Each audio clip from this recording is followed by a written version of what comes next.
자, 여러분 이번 시간에서는 이제 결합원가 계산에 대해서 한번 공부를 해볼 거예요. 자, 결합원가 계산은 참고로 전산회계 1급에서는 시험에 안 나오는 범위이고요. 전산세무 2급에서도 이제 간헐적으로 나오는 부분이에요. 그래서 한번 같이 보시죠. 자, 동일한 원재료를 사용하여 두 종류 이상의 제품을 생산하는 경우 뭐 이렇게 나와 있는데 여러분 쉽게 생각하면 제가 요 밑에 그림 그려놓은 걸로 한번 이해를 해보시면 좋을 것 같아요. 그럼 결합원가 계산은 어떤 기업이냐면 예를 들어서 뭐 정유업이라든지 예를 들어서 화학업이라든지 이렇게 동일한 원재료를 투입해 가지고요. 투입해서 여러 제품으로 이렇게 분리돼서 나오는 그런 기업들이 있어요. 그런 경우에 적합한 계산 방식이에요. 예를 들어서 우리가 정유업이다 이렇게 한번 가정을 해볼게요. 예를 들어서 소나 돼지, 그러니까 소나 돼지를 도축해서 이제 부위별로 이거를 분리해서 판매하는 이런 정육업이다라고 하면요. 뭐 예를 들어서 소 한 마리를 100만 원에 이렇게 만약에 이제 정육업에서 구입을 했어요. 그럼 이거를 이제 부위별로 이제 구분해 가지고 분리해서 판매를 해야 되잖아요. 그죠? 그럼 예를 들어서 요 소를 이제 도축해 가지고 예를 들어서 이제 살만 도려내고 그죠? 살만 도려내고 그리고 또 뭐가 있을까요? 뭐 뼈도 나오겠죠. 뼈도 나올 거고 그죠? 그다음에 또 뭐가 있을까요? 가죽도 있겠죠. 가죽. 예를 들어서 이해돼요, 여러분들? 이렇게 해서 이제 만약에 도축을 하게 되면 이 소가 분리되는 거죠. 여러 제품으로. 이렇게 살코기로 구분이 되고 뼈, 가죽 이렇게 분리가 되는 거잖아요. 그러면 이 소를 지금 100만 원에 구입을 했는데 이 살에 지금 이 100만 원 중에 살의 원가가 얼마고 뼈의 원가가 얼마고 가죽의 원가가 얼마인지를 우리가 계산을 해봐야 되는 거잖아요. 그렇죠? 그래서 이렇게 정육업처럼 이 하나의 원재료를 여러 개의 제품으로 분리해가지고 판매하는 이런 기업들이 있을 거예요. 이런 기업들이 이제 음, 필요한 계산 방식이라는 거예요. 이해되시죠, 여러분? 그러면 어, 이 100만 원을 어떻게 이걸 구분하면 되느냐, 배분하면 되느냐. 자, 여러분 이때 요 분리된 제품을 연산품이라고 해요. 분리된 제품을 연산품이라고 하는데 이 100만 원의 이 원가 있죠? 이거를 결합원가라고 그래요. 결합원가. 분리되기 전의 원가를 결합원가. 그래서 이 결합원가를 각 제품에 연산품에다가 이걸 배분해 줘야 돼요. 그쵸? ABC 제품에다가 살, 뼈, 가죽 이 제품에다가 배분을 해줘야 돼요. 그죠? 근데 배부해 줄 때 다양한 기준이 있는데 이제 물량 기준으로 할 수도 있고요. 또 이 각 분리된 제품의 판매 가격에 대한 비율로 할 수도 있고요. 또 뭐 손실원 가치 균등 이익률법 이렇게 해서 다양한 방법들이 있어요. 다양한 방법들이 있어요. 자, 그러면 물량 기준이라는 거는 이제 부피나 무게 등을 가지고서 이제 물량을 기준으로 비율 계산하는 거예요. 예를 들어서 여러분 제가 여기 만든 사례 보시면 여러분 실제로 이 소 한 마리가 더 비싸죠. 그죠? 무게도 더 나가고 제가 여러분 가정한 겁니다. 자, 예를 들어서 여러분 요 소가 100kg이에요. 예를 들어서 그런데 요걸 살만 이렇게 딱 분리해서 해보니까 이게 70kg이에요. 뼈를 분리해 보니까 이게 20kg이에요. 가죽을 분리해 보니까 10kg이다. 이렇게 가정을 해봐요. 그러면 7대 2대 1로 배분해주면 되는 거예요. 무슨 말인지 알겠죠, 여러분? 그게 무슨 법이라고 여러분 여기? 물량기준법이에요. 그럼 어떻게 하면 돼요? 100만 원을 결합원가를 7대 2대 1로 그죠? 100kg 중에 70kg, 100kg 중에 20kg, 100kg 중에 10kg 이렇게 해서 70%, 20%, 10% 해서 이 결합원가를 이 개별 연산품 제품에 배분해 주면 되는 거예요. 이렇게 개별 제품의 무게나 부피 등의 물리적 단위를 기준으로 이 결합원가 100만 원을 배부해 주는 방법이에요. 이해되죠, 여러분? 자, 그런데 이제 여러분 이제 이런 부분이 또 있을 수 있죠. 자, 무슨 얘기냐면 이렇게 해서 지금 가죽을 분리했는데 이걸 가지고서 또 여러분 추가 가공을 해서 또 다른 제품으로 팔 수도 있잖아요. 그렇죠? 그래서 예를 들어서 뭐라고 할까요? 가방이라고 해볼까요? 자, 예를 들어서 이 가죽을 가공해서 가방으로 이렇게 팔고 있어요. 이걸 D제품이라고 해볼게요. 이게 팔고 있어요. 자, 그러면 또 여러분 요 지금 D제품에 또 판매 가격이 또 이렇게 나와 있고요. 자, 이런 경우도 있을 수 있다는 거예요. 무슨 말인지 이해되시죠? 자, 그러면 여러분 이제 이 물량기준법에 대해서 봤는데 판매가치법이라는 방법도 있어요. 판매가치법이라는 건 뭐냐면 요 최초 분리점, 요 분리점에서 이 각 살, 뼈, 가죽 또는 A, B, C 제품, 그죠? 이 각 개별 제품의 판매 가격을 알 수 있잖아요. 예를 들어서 킬로그램당 이게 지금 3,000원이에요. 그리고 킬로그램당 2,000원이고 킬로그램당 1,000원이라고 가정해봐요. 그러면 이 지금 이 제품은 70kg에 3,000원이니까 얼마예요? 판매 가격이? 210만 원인가요? 요거는 얼마예요? 20kg에 2,000원이면 그 밑에 해놨는데 여기 221만 원이네요. 70kg에 3,000원이라고 해놨으니까 판매 가격이 얼마예요? 판매 가격이 그죠? 21만 원. 또 20kg인데 여기 그림에 보시면 킬로그램당 2,000원이라고 했으니까 판매 가격이 4만 원. 맞죠? 또 C는 여기 보시면 10kg인데 판매 가격이 1,000원이니까 만 원. 맞죠, 여러분? 그래서 분리점의 판매 가격을 따져봤더니 21만 원, 4만 원, 만 원이에요. 그럼 총 판매 가격은 얼마예요? 분리점에서. 21만 원, 4만 원 이거니까. 총 27만 원이죠. 26만 원이죠. 21만 원, 4만 원, 만 원 하니까. 그래서 26만 원 중에 21만 원이 차지하는 비율.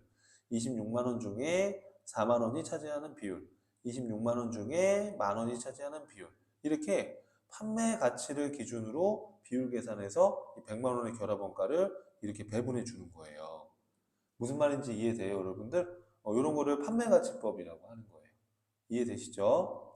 자, 그럼 조금 어려웠던 거는 이제 순실현가치법, 균등이율법 이게 좀 어려울 수 있는데 저는 이제 균등이익률법은 간단하게 그냥 말로 하고 넘어갈 거고요. 우리 시험 수준에서 순실현가치법에 대해서 조금 자세히 보면 여러분 순실현가치라는 건 이제 뭐냐면 순실현가치라는 거는 이렇게 추가 가공을 하게 되면 최종 판매 제품은 가방이죠. 그렇죠?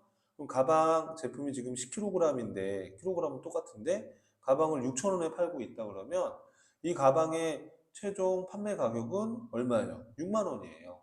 그런데 이 가방을 만들기 위해서 추가 가공한 게 3만 원이니까, 이 3만 원 추가 가공비를 빼게 되면, 이 가방의 순수한 순실현 가치는 3만 원이 되는 거예요. 그죠? 그러면 그 순실현 가능 가치라는 건 뭐냐면 추가 가공비를 고려해서 그래서 최종 판매 가격에서 추가 가공비 등을 빼서 순실현 가능 가치를 계산해서 그 순실현 가능 가치를 기준으로 비율 계산하는 게 순실현 가치법이에요. 그럼 여러분 예를 들어서 지금 요 살이나 뼈는 추가 가공을 하지 않았다고 가정했으니까 이 금액이 순실현 가능 가치가 되는 거죠. 그죠? 가방 D 제품 같은 경우에는 6만 원에서 추가 가공비 3만 원을 빼면 3만 원이 이 가방의 D 제품의 손실현 가능 가치가 되는 거고. 이해되시겠어요, 여러분들? 자, 그러면은 이렇게 제가 이런 거 보시면 손실현 가능 가치를 NRV라고 해요. Net Realizable Value라고 해서 이렇게 손실현 가치라는 것은 이렇게 개별 제품의 최종 판매 가치에서 추가 가공비나 판매비와 관리비가 들어간 게 있으면 그걸 차감한 금액을 손실현 가능 가치라고 해요. 그래서 그 순실현 가능 가치를 비율로 해가지고 배분하는 거예요. 자, 그러면 우리 A 제품, 여러분. A 제품은 70kg인데 3,000원이니까 21만 원 판매 금액이 다른 추가 가공비나 판매비와 관리비 있다는 가정 안 했으니까 이 금액이 순실현 가치가 되겠죠. B 제품은 20kg이었는데 그림 보시면 교재에 2,000원이니까 4만 원이 순실현 가치가 될 거예요. C제품, C제품이라고 하면 안 되고, 여러분, 요거는 우리가, 그죠? C제품, D제품, 이렇게 해볼까요? 자, D제품은, 자, C제품, D제품은, 자, 6만 원이 최종 판매 가격인데, 그렇죠? 6만 원이 최종 판매 가격인데, 그렇죠? 추가 가공비가 3만 원이 들어갔으니까, 요 가방의 순실현 가능 가치는 이제 3만 원이 되는 거죠. 그렇죠? 예, 이렇게요. 그러면은 자, 요거 순실현 가치 21만 원, 4만 원, 3만 원 다 더하면 28만 원이 되는 거니까 28만 원 중에 21만 원, 28만 원 중에 4만 원, 28만 원 중에 3만 원 이렇게 순실현 가치를 기준으로 해서 계산하면 75만 원, 14만 2,857원, 10만 7,143원 이렇게 해서 100만 원을 배분해 주는 거예요. 이런 거를 뭐라고 한다 그러면 그렇죠. 순실현 가능 가치라고 하는 거예요. 자, 균등이익률법은요. 최종 제품의 매출 총 이익이 모두 같도록 결합원가를 배분하는 방법이에요. 그래서 균등이익률에 맞춰서 각 제품의 매출 총 이익이 그 이익률에 맞춰져서 다 같아지도록 배분해 주는 방법이다. 이 정도만 여러분들이 봐주시면 될 것 같아요. 기본적인 내용만. 자, 그래서 여러분 다시 한 번만 정리해 보면요. 결합원가 계산은 이처럼 결합원가 재료를 투입해서 여러 제품으로 분리가 되는 이런 재료기업에 적합한 방식이에요. 그래서 이 개별 제품의 이 결합원가를 배분해 주는 방법에 물량기준법, 판매가치법, 순실현가치법, 또 우리가 자세히 보진 않았지만 균등이익률법 이런 것들이 있다. 그래서 요거를 배분해 준다라는 거예요. 이해하시겠죠, 여러분? 무슨 말인지? 자, 그럼 우리가 시험 문제에서 만약에 나오면 요 정도 수준에서 나올 거예요. 그런데 예전에 나왔던 기출문제인데 전산세무 2급의 뭐 평가 범위가 아니므로 모두 정답으로 인정해 준 적이 있었는데요. 그래도 여러분 요 정도는 한번 공부해봐요. 그래서 기출문제 보면 나온 적도 있고 안 나온 적도 있고 간헐적으로 되어 있는데 그래도 요 정도까지는 공부를 해보자고요. 근데 중요성이 좀 크지는 않다 그렇게 생각을 하고 자 그러면 주 미르는 자 이게 이제 기출문제입니다. 동일한 원재료를 투입하여 동일한 제조 공정에서 A, B, C의 제품을 생산하고 있는데요. 세 제품에 공통에 투입된 결합원가가 40만 원이래요. 이때 여러분 순실현 가치법으로 결합원가를 배부하는 경우에 B 제조 원가는 얼마냐? 이 제조 원가를 물어봤어요. 그렇죠? 그럼 우리 순실현 가치라는 거는 어떻게 계산해요, 여러분? 요 최종 판매 가격에서 추가 가공비랑 판매비와 관리비를 빼는 거잖아요. 그죠? 그러면 200kg 생산했고 kg당 3,000원이면은 이게 판매 가격이 60만 원인데 추가 가공비가 없으니까 이게 곧 순실현 가치가 되겠죠. 맞죠? 또 B는요. 250kg인데 2,000원이니까 그렇죠?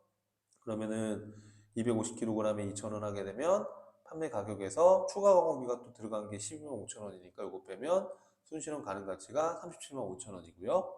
C는 500kg인데 1,200원이니까 곱하고 추가 가공비 7만 5천 원 빼면 요 금액이 나와요. 그러면 ABC 제품의 순실현 가치의 총합은 150만 원이에요. 그렇죠? 자, 그러면은 자, 150만 원인데 자, 그럼 우리가 지금 B에 대한 걸 배분하는 거니까 어떻게 하면 돼요, 여러분? B에 대한 거. 자, B에 대한 거는 자, 계산 한번 해볼까요? 자, 지금 결합원가가 40만 원이니까 그렇죠? 결합원가가 40만 원이니까 이렇게요. 그럼 40만 원에 어떻게 하시면 될까요, 여러분? 곱하기 이렇게 해서 해보면 자, 순실현 가치의 총 금액이 150만 원이에요. 그렇죠? 자, 그런데 B 제품의 순실현 가치가 37만 5천 원이에요. 그럼 이 비율로 계산하는 거잖아요. 그죠? 그러면 한번 해보세요. 40만 원 곱하기 37만 5천 원 나누기 150만 원 이렇게 해보시면은 요 금액이 딱 10만 원이 나와요. 이렇게요. 자, 그러면 B의 결합원가 배부액을 물어본 게 아니라 이 문제에서 그렇죠? 이 금액을 물어본 게 아니라 이 금액을 포함해서 B가 총 투입된 제조 원가를 다 물어봤으니까 요 10만 원에다가 B 제품 여기 보시면 여기 B 제품 보시면 추가 가공비가 12만 5천 원이라고 했으니까 이것도 제조 원가로 투입된 거잖아요. 그죠? 최종 제품에 요거까지 더해주면 얼마가 되는 거예요? 그렇죠. 22만 5천 원이 답이 되는 거예요. 자, 요 1번 문제는 조금 난이도가 있었어요. 그래서 답은 4번이었었고요. 4번이었었고, 자, 요 한 문제밖에 제가 안 넣어놨네요. 그쵸? 네. 자, 근데 여러분, 이건 좀 난이도가 있었던 문제였고, 좀 쉽게 나왔던 기출문제를 보면, 물량기준법으로 나왔던 적이 좀 많이 있었어요. 많이, 이게 이제 결합원가 문제 자체가 간헐적으로 나오니까 자주 나오지는 않았었어요. 그래서 물량기준법으로 만약에 이걸 풀었다 그러면 어떻게 하면 돼요? 물량기준법으로 풀었다 그러면은 요 생산량 요 비율로 배분을 해주면 되는 거였었죠. 뭐 그렇게 나온 적도 있고 순실험 가능가치법으로 나온 적은 많이는 없었는데 난이도가 조금 높았던 사례를 좀 집어넣어놨습니다. 그래서 이게 시험에 예전에 막 나온 적도 있고 또 안 나온 적도 있고 막 그런데 요 정도는 여러분 정리를 하는 게 나을 것 같아서 제가 결합원가 계산 주제를 간단하게 설명을 드린 거니까 요 정도는 한번 기억을 하고 있어 봐요, 여러분. 그게 어려운 건 아니니까. 자, 여러분, 원가에게는 이렇게 결합원가까지가 이제 마지막입니다. 마지막이고, 계산은 마지막이고, 마지막에 이제 내놓은 거는 이제 다양한 원가를 분류해 보는 거, 요걸 이제 넣어놨어요. 계산은 여기까지 이제 이고요. 자, 그래서 여러분들 결합원가 계산 꼭 정리를 요 정도는 해 놓고요. 다음 강에서 이제 마지막으로 원가의 다양한 분류에 대해서 한번 학습을 해보도록 할게요. 고생하셨습니다.